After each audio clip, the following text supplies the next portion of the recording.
welcome a little bit late to the first ENSO seminar of the 2024-2025 academic year. So we're a little bit late due to some technical difficulties, a Zoom update that seems to have messed around with our settings a little bit, but we are ready to go.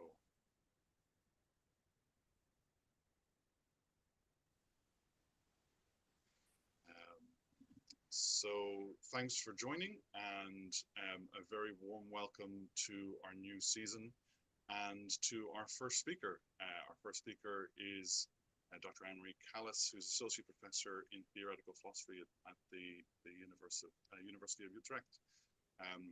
Annemarie's areas of expertise are philosophy of psychology, in particular the themes of agency, normativity, and reasoning, action theory and philosophy of mind, and completed her PhD in 2009 on aprasia, or the weakness of will. And in 2024, she obtained an NWO Veni grant for a research project on the metaphysics of psychological attitudes.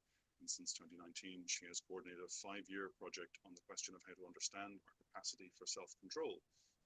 And indeed, one of the papers from that is something that we'll be talking about a little bit before we get into the seminar itself. Annemarie defends a neo-Wittgensteinian approach to the mind and has recently started to write about Gilbert Ryle's ideas on reasoning and perception. So you're very welcome, Annemarie. Thanks a million for coming along to share your work, and also apologies once again for the technical difficulties and the delay. But no problem. Thanks. Welcome. So we'll start, as we often do, with a brief commercial break. As it is, I would imagine anyone watching live will be sort of fully oriented and prepared for us at this stage, but we have something to share in terms of the commercial break. Now, if I can bring my slides back up here a moment.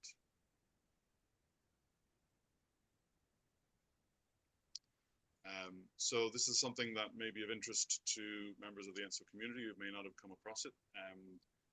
A month ago, sort of or a little bit more than that, I guess, early to mid-August, a theme issue of the journal Philosophical Transactions of the Royal Society B was produced on the theme of people, places, things, and communities, expanding behavior settings theory in the 21st century. So this was the product of a workshop that took place back in 2022 on the research of behavior settings and all of the questions of situated cognition, really, that surround that. And there's sort of 14 papers there addressing questions around ecological psychology in the behavior settings framework, which I think will be of use and of interest to everyone within the ENSO community, sort of across the board. There's a number of both theoretical and philosophical and empirical papers there. And indeed, our speaker today is one of the authors for that. So that was some of the agency work that you were doing. Yes. Yeah. Very good. Together with Miguel, who's also in the session. Yes. So there's a host of sort of good material there for us for people to get their teeth into, and hopefully kind of start to bolster the research community around, and just the research activity around behavior settings, which is a sort of criminally under-resourced and underrepresented form of research that we're hoping we'll see a rise and a significant increase over the coming years. So without further ado, I guess we should probably move towards the actual seminar, where kick ourselves off and keep moving things forward. So I will invite you, Annemarie, then to share your screen and yes, the first ENSO seminar of the current season.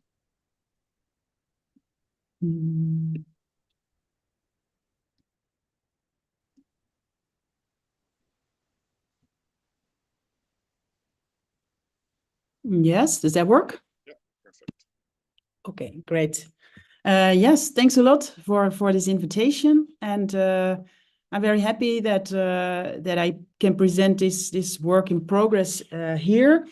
So it actually it came out of the working on behavior settings because in a sense that is sort of halfway already a form of anthropology. So that was sort of a source of inspiration for looking more closely into this. And what I will present today is as I said, work in progress. So it is, I will sort of summarize a paper that just got sort of finished, the final draft, which I wrote together with August Christensen and Sam Langelaan. August is also in this session. And so they are two research master students from the philosophy program at Utrecht University. And we worked on this together for half a year. And this was for them, they did this as a kind of internship within their program. And that was a wonderful way to sort of really get into this topic, like what can we do with anthropological methods specifically in understanding folk psychological practices. So that's what I'll present. Oh wait, now I have to switch, otherwise I cannot.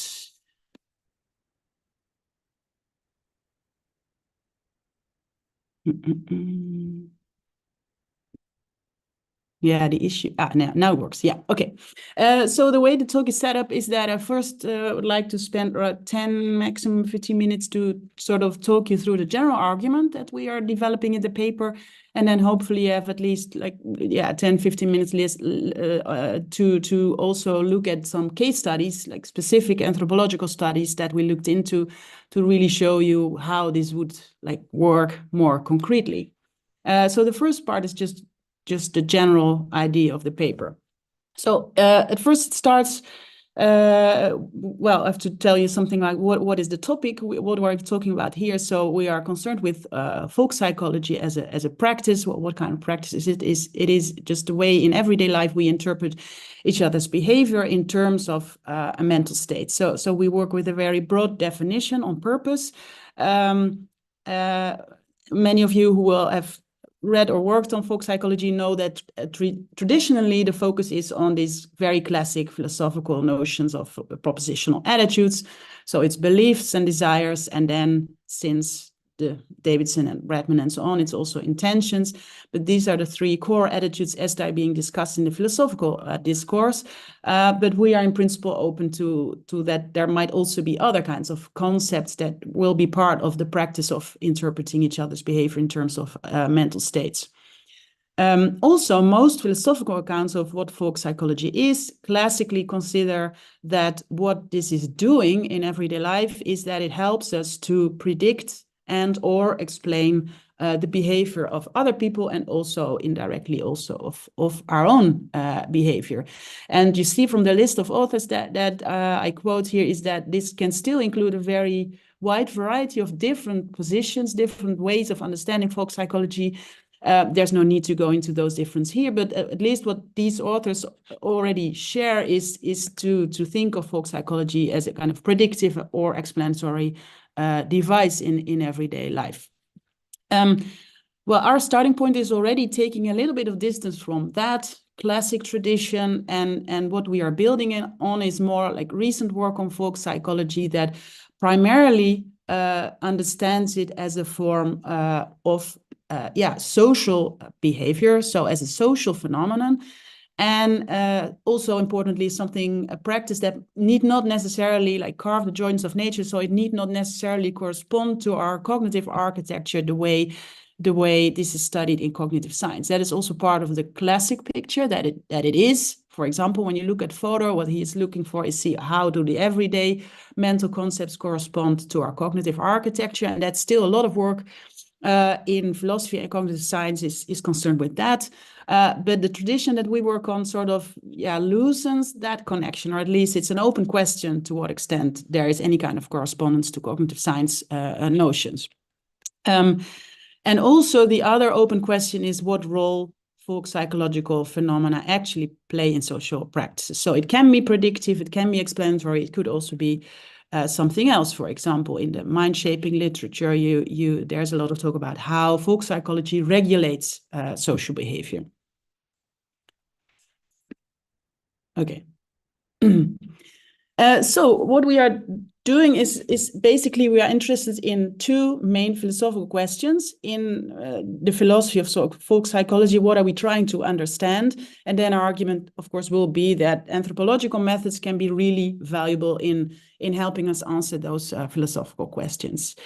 And the questions are firstly, the thing that I just mentioned, like what are the roles of folk psychological ascription? What is it for? What do we use it for in everyday life? And related to that, what is the meaning of these concepts that we do actually use? So do we use beliefs, desires, intentions? Do we use other concepts? So sort of a conceptual map, and then also understanding the function of using those concepts in everyday life. So that is the first question. And the second question, which has become more prominent in recent literature, the question whether this practice is actually a universal phenomenon or whether we should actually understand it as being particular to specific social contexts. And you could say that in the traditional philosophical literature, there is a presumption to universality because, I mean, philosophy has a presumption to universality in its ambition. Like it tries to get at universal truths about human nature and practices. So that also applies to studies of folk psychology. And it is important to see that this claim can be made on two different grounds. So what you see, for example, in the work by Davidson, but also in certain traditions in the philosophy of social science, like Martin Hollis is one representative that trying to argue that people ascribe mental states to one another as a kind of necessary phenomenon in order to get any kind of communication or understanding going. You already need to assume that the other person has beliefs, desires, and so on. So that is sort of a conceptual claim. And the other way to do it would say just like empirically say, well, actually we observe that folk psychological practices happen whenever there is a social community. So that would be a different kind of argument for defending a claim about universality. But whether there can actually a case be made for this is still up for debate, obviously. And I think that is one of the core issues that philosophy should be concerned with when looking into folk psychology. So the claim that we are developing in the paper is that in order to answer both these questions, or at least to make progress on them, what we need is actually thick descriptions of these practices. And I will sort of go briefly into that in the next slide. And the second part of the claim is that if we agree on that thick descriptions is what we need, then it really makes a lot of sense to look at anthropological methods as they are specifically geared towards generating this kind of thick descriptions. And so at first, when I came up with this topic for the talk, I was sort of worried that does this really fit the ENSO seminar scope? But then I thought you could actually also frame our claim as saying, well, anthropology of mind or of mentality, or how you want to call it, might be sort of the ultimate 4E cognitive science. Okay. So the first question one might ask, if you are sort of into this debate, is, but wait, we already have a method for like finding empirical information about folk psychological practice. We have experimental philosophy. So there has been sort of a rise in these kind of studies, where usually based on doing vignette studies on the everyday use of mental state concepts. So for example, you ask, well, you compare like vignettes that are similar but only different one specific feature, and then you can see, well, does this feature make a difference with respect to whether people would ascribe intentions or intentionality to the person who is the topic of the vignette. So this is kind of an empirical way of sort of trying to get into what people think of how concepts apply to different kind of context. This also happens not only for mental state concepts, but also there's a lot of research, for example, about moral responsibility, freedom of the will, and irrationality, and so on. So this is a broader tradition, but has also developed a lot of interesting studies on mental state concepts. And these studies combine this sometimes with what you could call philological analysis. So this is an example from Knoop and Burra, where they argue that, well, in English, we think that there is this conceptual link between intention and intentionally.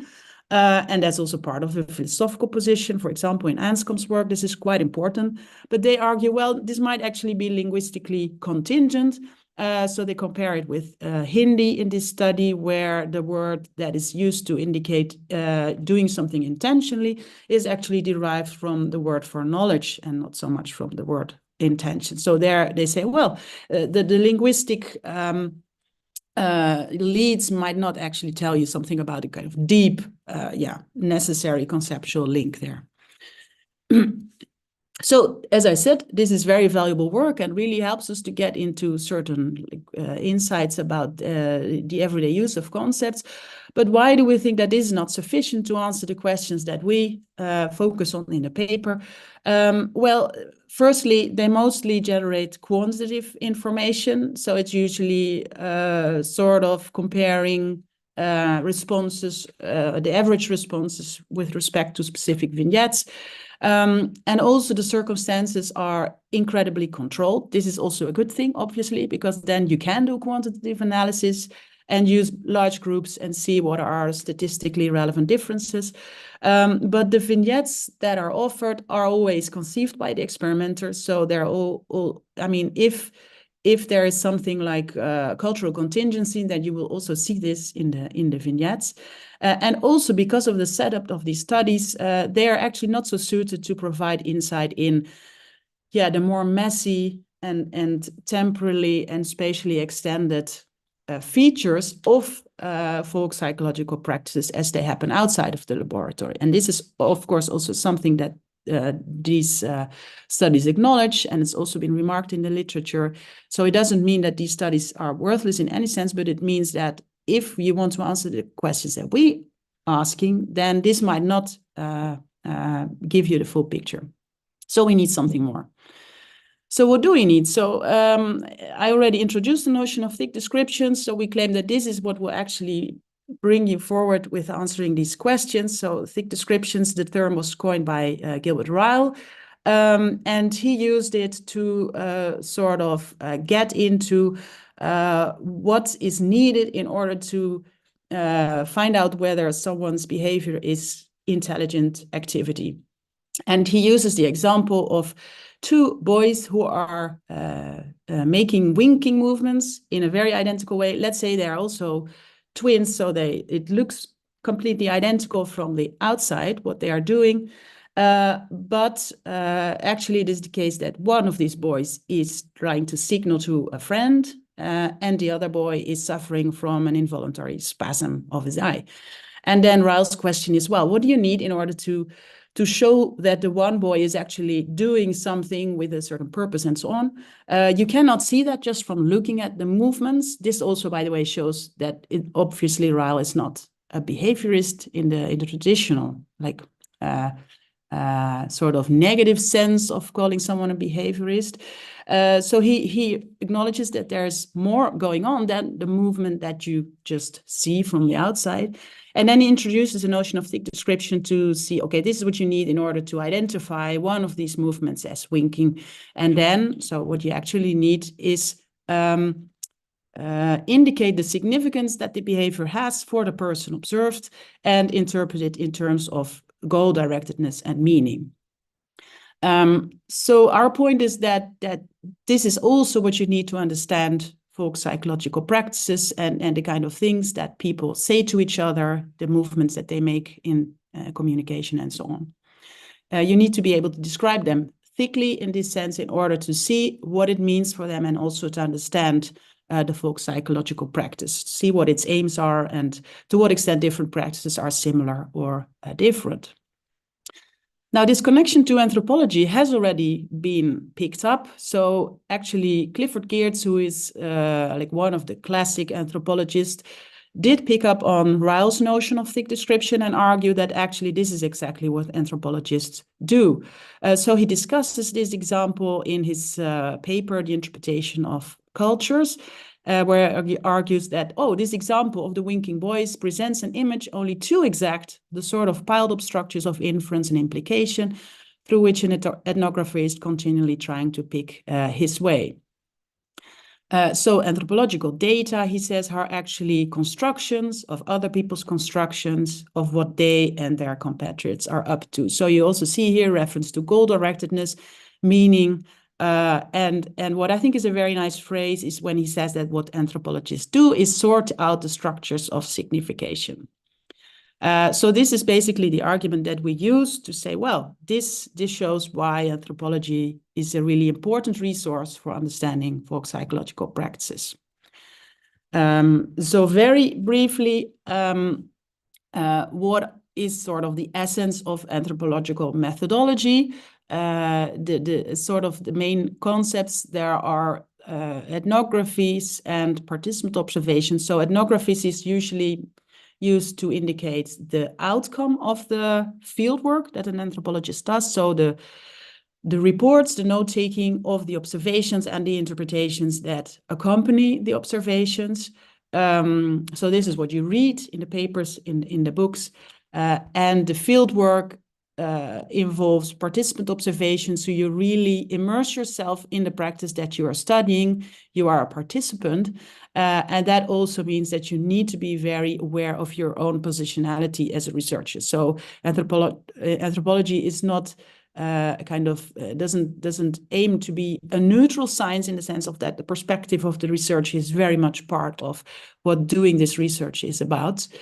So what is the researcher doing, trying to get into as deep of understanding of these structures of signification as possible, observe very closely and interpret these observations in the context of background information that can, for example, be gathered from interviews with participants, but also from theoretical concepts from the literature.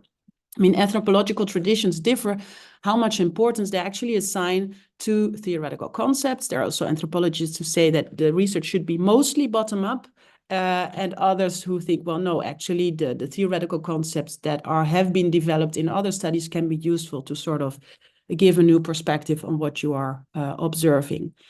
And in general, the aim of these studies is to capture the worldview of a group of people from the point of view of those people themselves. Okay, so that was sort of the general idea. So I think I'm still sort of on track quite time.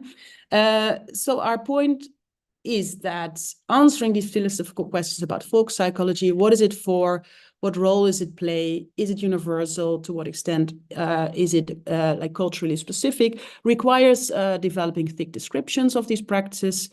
Anthropological methods are specifically geared towards generating these kind of thick descriptions. And that means that, in a sense, this anthropology of mind studies might be the ultimate form of 4E cognitive science. Okay, so then we're next up for the case studies, just because to make sure I don't mix up the time because we start a bit later. So what time, Marek, would you like to start with the Q&A? So I think we started, we're at about coming up on the 20-minute mark. So if we okay, yeah, 10 minutes. Okay. Perfect. Okay. So the first case study that I want to discuss with you is a quite recent paper from Francesca Mazzanzana in an edited volume, which is in general very interesting, which focuses on understanding drinking practices among the Runa in Ecuador, communities living in the Amazon in Ecuador. And the paper explores specific questions. I mean, these communities engage in very heavy drinking parties, and often people report that they actually know that this is very unhealthy. They would prefer to maybe stop, or they will not do it again, and so on. And then the questions that Ms. Nzana asked are, okay, why do they nevertheless not quit? They keep doing this, even though they claim that this is very bad for their health and well-being. Do their behavior really signal some sort of incapacity to carry on with their resolutions? And what do the resolutions actually mean? So if they say, yeah, no, I really should stop, we should stop doing this, I will never drink any drop of alcohol again, apparently this has a kind of different meaning than certain like Western contexts would assume it to have. So these are the questions that she is investigating. You see that it's very interesting for folk psychology because it is already specifically about what do these kind of resolutions or decisions actually mean in this context. Now, this is one of the interpretations, thick descriptions that she provides that I think is very, insightful. She discusses that in the act of drinking, those who get drunk surrender their own will to that of others. In becoming passive receivers, they allow others to affect them. The hosts who serve manioc beer manifest an evident pleasure in making people drunk. I made him drunk, women exclaim joyfully as the guests leave the house. Stories about how one managed to make someone else drunk continue to circulate well after the drinking party is over. And then also taking a bit more distance or having a bit more theoretical interpretation of this, she argues that in letting themselves, so the people who let themselves get drunk, be transformed into passive dependence, the Runa demonstrate a great degree of trust. As elsewhere in Amazonia, manioc beer is not only a nourishing substance, but also the primary vehicle through which enemies can poison you. So this shows that actually this whole practice of making people drunk, getting drunk, and also maybe talking about, this is really bad for my health, I should stop it, but then do it again, has a completely different social meaning than many of us might be familiar with from our own communities. Or maybe there might also actually be some interesting similarities, but that might come up in the Q&A. So the whole idea of not having control over your drinking is part of what the whole practice of drinking is about. And that shows that also if you display a resolution or decision to stop, the fact that you subsequently do not stop, it doesn't have the same kind of meaning. It would not be like, oh, but you said you wouldn't and still you do. This is irrational. This is problematic. No, it precisely shows that you are sort of open to being controlled by others, which also then is a sort of sign of sharing a kind of trustful relation within your community. So to sum up, you could say that what this study might indicate is that drinking behavior is much more closely linked to phenomena like control, power, and trust than to a desire to drink. So the question whether you want a drink is also not really relevant in predicting or explaining whether you will. And the thick descriptions that explain why promises are not expected to translate to behavior in a very straightforward way. Okay, so that is the first example. The second one is from a book by Matthew Carey on communities in that marked in red on the map. And the book is actually mostly about mistrust. It's also called Mistrust, about the relation between opacity of mind. So yeah, whether you are able to know the other person's mind or not, and trust in this community. And what he describes is that the individual's intention and goals is understood in this community as something which is at least partially private and also inherently opaque.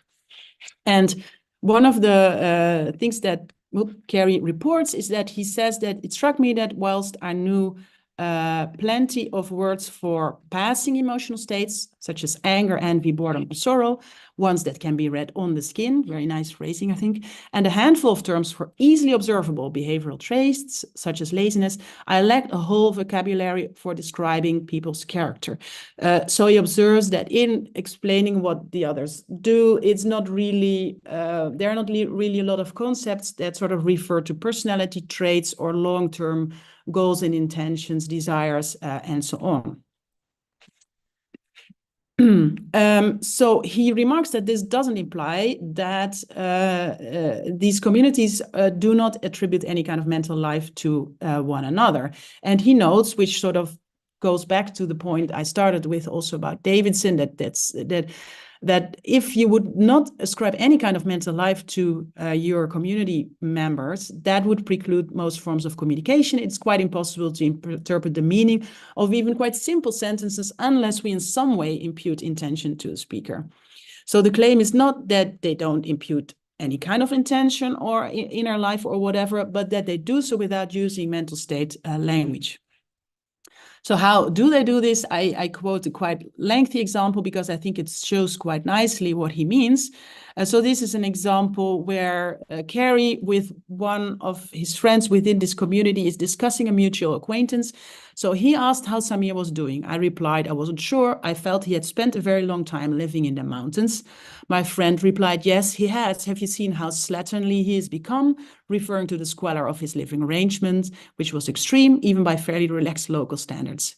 He used not to be like that, I concurred. He's let his stubble grow, added my friend. Perhaps he's not in such a good way. He'd do well to marry. In this exchange, as I understood it, I basically suggested Samir was lonely. My friend replied he was probably depressed and that this depression had been growing worse over the years. And we both did so without explicitly referring to Samir's mental state or interiority, instead using elements of his observable behavior, distance from kin, squalid domestic situations, stubble, as a proxy language for evoking them. So I think this is a very interesting observation that sort of connects with a lot of philosophical discussion about what mental states ascription is about. So one might think that this suggests that the community is like the Rylean ancestors in Salazar's myth of Jones. So no need to go into that in detail for those who know it. But the idea is that in this myth by Wilfrid Sellars, the idea is that first there was a community that only was basically behaviorists and only talking about one another in terms of publicly observable behavior without referring to anything internal. Well, but I think that is actually not correct because there is reference to mental life that goes beyond what can be observed. But the point is that firstly, there is no mental state language. It is expressed in another way. And others cannot have much to say about it exactly. You're sort of trying to guess at it. And the fact that you cannot really say much is also considered to be a good thing. And that's the next important point that comes up in many studies, actually. So Carrie observes that the inner workings of another person's mind are fundamentally inaccessible, and that also trying to get access is a social taboo. And this relates to his observations about mistrust. So it also explains why there is a lot of mistrust, because you can't really know, and you're also not allowed to find out what other people are up to, basically. In another study, also about the role of intentions in different communities, Lawrence Rosen observes that communities living under oppression sometimes restrict the attribution of inner selves to the domain of intra-community communication, and others even act as if they have no inner lives as a way of preserving their culture against the intrusion of hostile powers. And you see something similar among the Runa, that the person's inner life is a sort of private and protected space, and that this is especially important under social conditions where there is oppression or the risk of being oppressed from others. Okay, so maybe I'll skip this example if we come up. This is also interesting, but sort of shows similar points. So I'll just end with the conclusions. Conclusions, when I was on my way here, I thought I should change this slide because they're definitely not conclusions, more like insights, because this is very much a pilot project. And it's just the ideas that we got, like, oh, there is so much interesting stuff going on here. We should look more closely into this. So these are the preliminary insights. So that whereas it might be universal that we ascribe a mental life to each other within a social community, in that sense, Davidson was maybe correct. This does not always happen by ascribing mental states. So the kind of concepts that we know from English definitely are not universal. And even if mental states are ascribed, doing this does not always have the role of predicting and or explaining actions or even regulating the way it is described in mind-shaping theories, but it could also be something very different, like protecting a person's individual space. And then a more general point based on that is that to understand the role of mental state description in a community, you actually really need to take the broader political and social context of this folk psychological practice into account. So the point about communities under oppression, I think, really very nicely shows this. And then finally, that developing thick descriptions of these practices can help us answer questions about folk psychology, not only when looking at different cultural and linguistic communities, but also intra-culturally. So there's also been some recent work that even within a cultural and linguistic community, folk psychologically is definitely not a uniform phenomenon, and that the way we ascribe mentality to one another might really differ significantly, for example, depending on certain kind of social categories like gender, race, and class. And so this is, I think, another thing that anthropology could make us sensitive to, and also the methods that they offer could be really valuable for making these kind of differences visible. So that was it, and I'm looking forward to the Q&A. Thanks. That's wonderful, Annemarie. Thank you very much for that, for the talk and the presentation and the exploration of those ideas. So I have a few questions of a couple of particular issues I'd love to get into in more detail, as is, I think, probably better practice, though. Voices other than my own come first. So August, I know, is here partly as, or maybe entirely as co-author also. So where there are insights or further depth, depending on the points that August would like to discuss or present, then please do so. And Miguel, if you have any questions or comments that you want to throw into the discussion before I kick things off, please do raise your voice, and so you can unmute as needed and join the conversation. I mean, I guess one way in which we might get started is to look at the question of thick description in a little more depth, as you were sort of going. So I guess I should sort of point out that I'm entirely with you. Should make that point very quickly.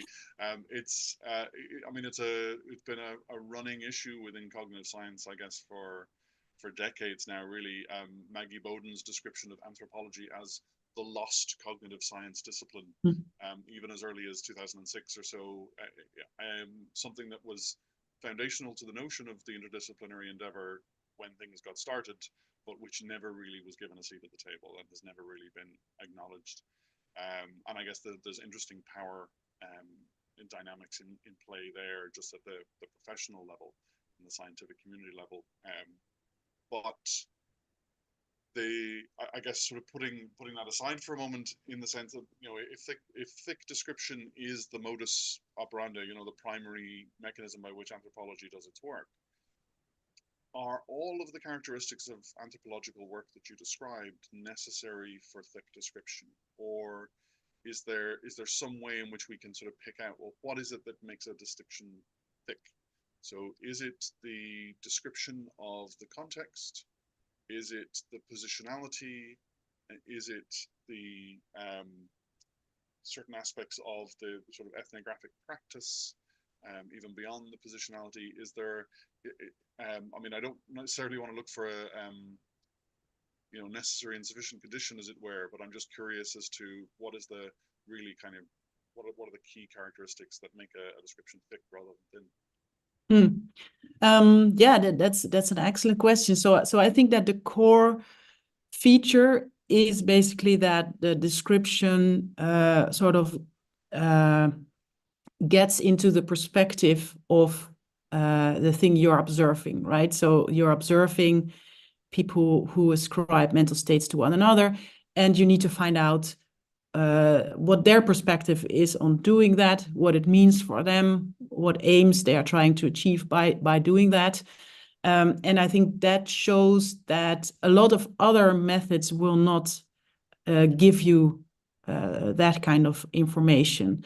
So actually, experimental philosophy does ask people like what, but they don't follow up. So it's basically yes, no. They don't ask why. They don't ask for the significance and so on. And I think you couldn't really include that without just changing the whole method and relinquishing its quantitative element. So and I think the thing that is inherently connected to the perspective of the participants is the context, so that you need to really be there and see how they actually engage with these communities in very specific circumstances. So it also wouldn't work if you would just do long distance online interviews with people and ask them to reflect on their mental state description practices. I think that would generate information that is way too abstract and theoretical and intellectualized in order to really give you the picture of what is happening. So I think it is actually that is two features, right? So it's the perspective of the participants and it's the actual material context that you can actually be part of as a researcher.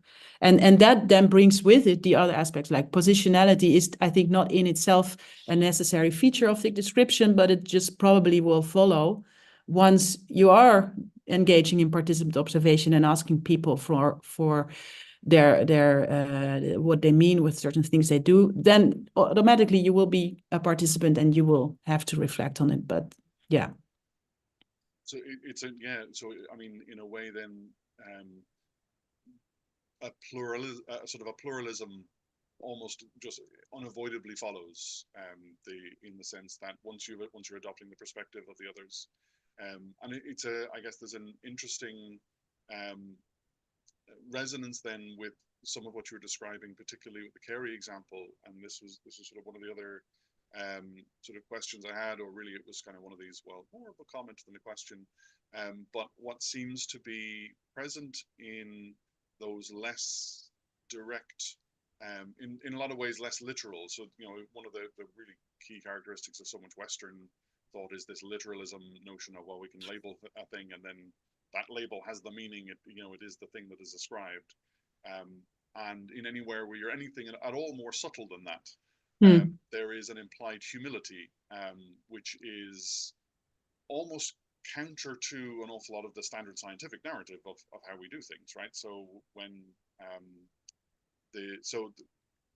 again, that lovely example of the two friends speaking in the Morocco Highlands, of providing each other with enough information to draw the same conclusions without trying to force home the conclusion in a sort of explicit terms, does imply a sort of humility, I think. A fair way of doing it, or is there is there a better term than humility maybe that captures things more effectively? I mean, actually what struck me when I was yesterday preparing the presentation, and that's also why I added the point at the end about also looking at our own culture, is that actually it might also make us more realistic about understanding our own practices, because it might actually be a sort of philosopher's fallacy to really, this literalism that you refer to say, okay, well, you will have these mental states, we have beliefs, desires, intentions, and then they causally interact and they explain our behavior. And this is basically Hume and a lot of philosophers that came after him, but maybe our own practice is often also not like this, and so it shows, and maybe we can only see that when we first look at other communities and take them seriously, and then sort of also reflect on our own practices. For example, with the drinking example from Mesenzana, then at some point I thought, well, if you look at fraternity drinking parties in Western European countries, there might be something similar going on. Maybe also this kind of drinking bouts are not really guided by the desire of individuals to have another beer, but there's completely different kind of social mechanisms going on. And that might also explain why in our context, the fact that people say, oh, I really should stop doing this, doesn't really have the kind of, So the literalist picture might actually be a very narrow one that applies to philosophical accounts of mentality and maybe to some Western practices, but I think probably not for many of them. It gets at that power issue. Exactly. Yeah. So Miguel has raised a hand and has been patiently waiting for us to pause. So Miguel, jump in here, please. Yeah. So can you hear me? Yeah. Yeah. Well, first of all, thank you for your talk. I'm sure you're not surprised if I tell you I really liked it. My question is a follow-up to Marek, because I was having a very similar doubt. So I wonder whether what you're proposing should be described as a thick account, or a thick research project, or as a complete different research project. Because it seems to me that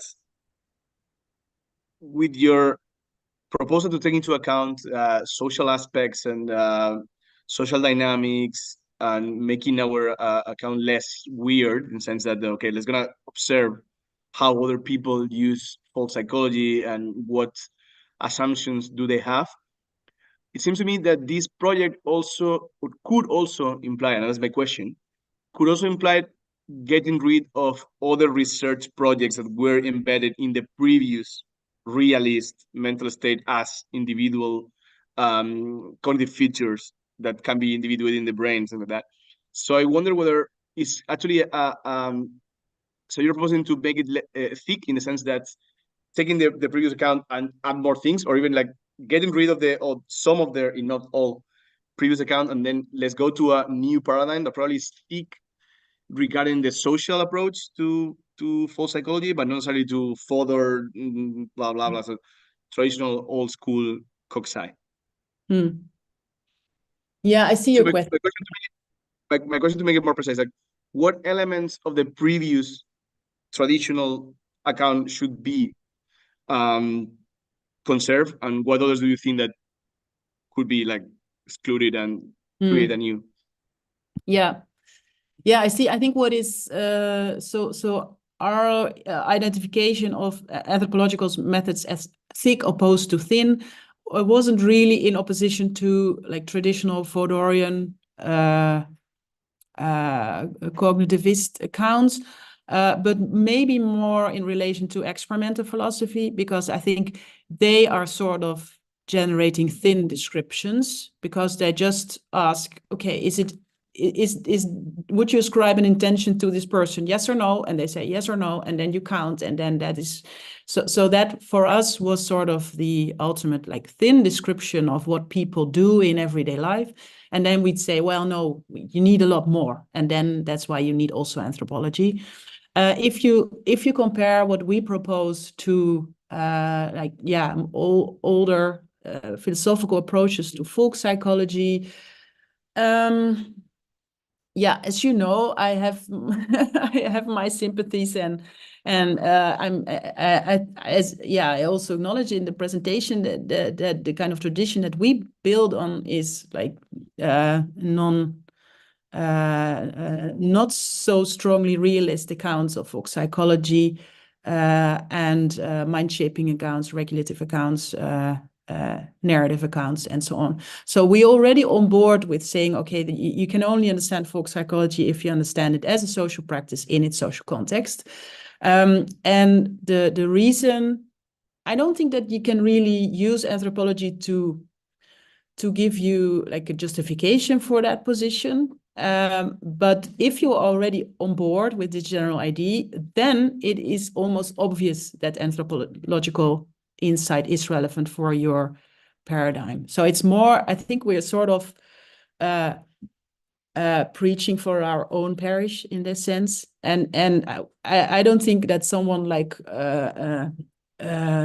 Fodor, or like the new language of thought cognitive scientists would find anything convincing. So I mean, they will probably say what they always say to these kind of approaches, like, this is all great.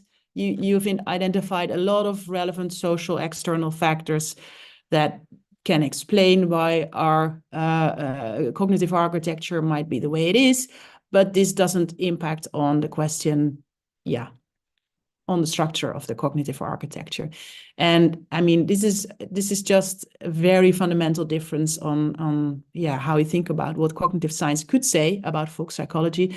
And I am definitely not under the illusion that this could sort of convince anyone who is not in sort of fundamentally in this tradition already. Thanks very much for that. Actually, so there's something I would like you just to follow up on a little bit. So it's partly a follow up here, and which has to do. So there's a couple of times where you've said things to suggest that there is a distinction between, for example, the mind-shaping approach to folk psychology and your own.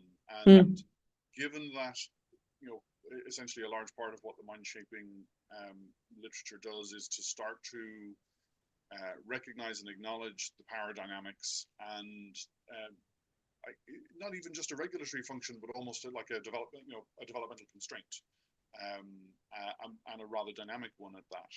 Is there, I guess, where do you see the distinction? What do you think that where the mind shaping work is not going far enough, or is maybe what are the gaps there that remain in contrast to your own position? Well, I think I am like for 95% completely on board with the whole like mind shaping position, and the only thing is that in some ways in which this is spelled out, this becomes again very like uniform claim, like, and everything related to folk psychological description must have a kind of regulative function. In sort of enabling community members to meet the relevant norms within that community. And I think it is a great thing that this aspect of folk psychology has been brought forward and developed and shown how important it is. And it is, I would agree that it is maybe the most important function that folk psychological description has. But I mean, in some versions, it then sort of does away with the idea that sometimes it can also be explanatory or predictive, or do something else, as I think some of these examples show. So, for example, in the if ascribing, if saying that, okay, but person X has a kind of intention that we do not know about, that is not predictive nor explanatory, because the whole point of what you're doing is saying, I do not know what this person is up to. But in the kind of studies that I was referring to, this is the crucial element, right? That you are indicating a sort of private space in the other person that you cannot not have access to, and also should not have access to. And that is a form of regulation, but not in the sense in which it is traditionally described in mind-shaping theories, right? It doesn't help people directly to adhere to norms, but it sort of gives them a kind of personal space, so to say. But I think, I mean, there's nothing in mind shaping that would be fundamentally against that idea. I think it's just important to emphasize that the roles that folk psychological description plays are really multiple and varied and very dynamic. So I think I also put Andrew's the reference to Andrew's paper in the slide, which I think was very important for pointing this out. No, yeah, that's a really good point. And I mean, I guess it just comes back to that issue around pluralism and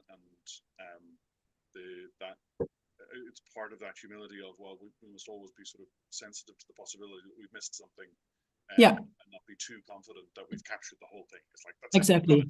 Yeah. No, that's really good.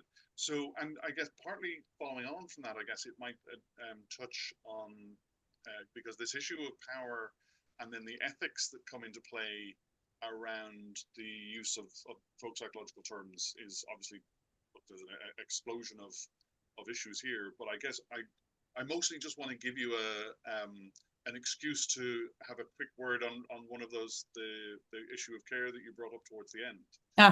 Because it's I'm very curious to see where you were going with that. Precisely because of this aspect of power and ethical responsibility, which has been teed up by the discussion to this point. And I guess I know you wanted to say something explicit about it, so I'm now really curious as to what that was. Yeah, great. Yeah, so so the study I wanted to talk about indeed at the end is by Patrick McKinney, who is also an anthropologist in the Netherlands, in Amsterdam, who has been very helpful also talking to us about anthropology. And his study is about caring practices for people with cognitive disabilities. And he compares practices in the United Kingdom with, for example, practices of caring for people with the same kind of disabilities in South India.